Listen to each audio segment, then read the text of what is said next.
Thank you, Peter. An old friend of mine and someone who has, again, came from the ranks of fighting for seniors and continues that effort in the House of Representatives, Congresswoman Jan Schakowsky from Illinois.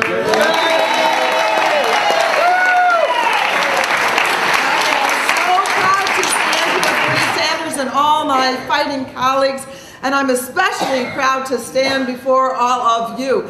I want to do a special shout out for the Illinois Alliance for Retired Americans. I'm so happy to see you. I was executive director of that organization for 5 years before coming into public service. I want to thank to preserve Social Security and Medicare. Max came to Illinois for me, and we had a wonderful town meeting. We are all ready to fight. I want to thank the veterans, the union retiree organizations. This is a mighty coalition that can stop the cuts to Social Security, Medicare, and Medicaid. No doubt about it. So, are you ready? Are you ready? Yes. So you've heard a lot of the facts about it. You know, I led a letter in the House of Representatives signed by more than half of the Democratic caucus, expressing our opposition to benefit cuts in Social Security and Medicare and Medicaid, and focused on change CPI. You can call it what you want. What it really is a benefit cut. Yep, no question about it. But I'll tell you, I want to make 3 other points today. Winning the fight on change CPI is not enough. We really do have to prevent any cuts to Medicare and Medicaid as well. I want to say a few words. What I think some don't understand, when you cut Medicare, it is the same check that people get. It comes out of your Social Security check. Right. And in fact, in 1980, 7% of the average Social Security benefit went to pay for health care. In 2010, it was 26%. Right. So a big chunk of your check already goes to Medicare, and cuts to Medicaid, like the House Republican plan to slash $180 billion over the next 10 years, would leave seniors paying more for long-term care as well.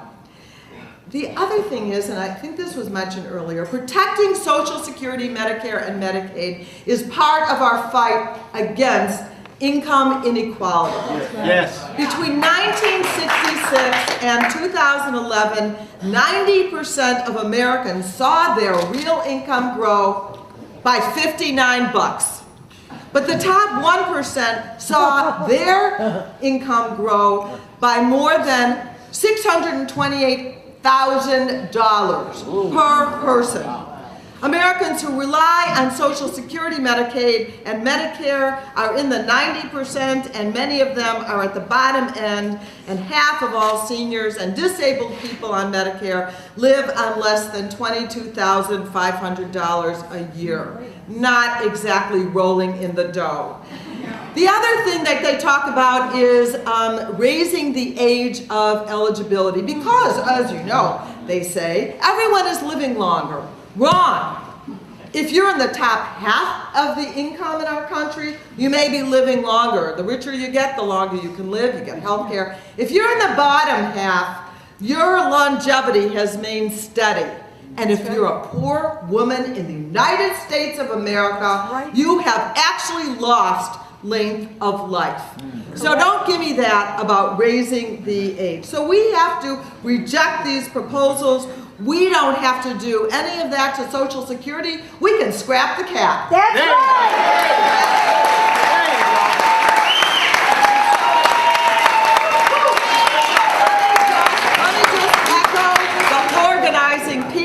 That we have to not only be here in the halls of Congress, every district, I'm glad you're here, we have to be back in every congressional district at home, talking to our members of Congress, members of the Senate. We can win this battle, my sisters and brothers. Thank you. Thank you.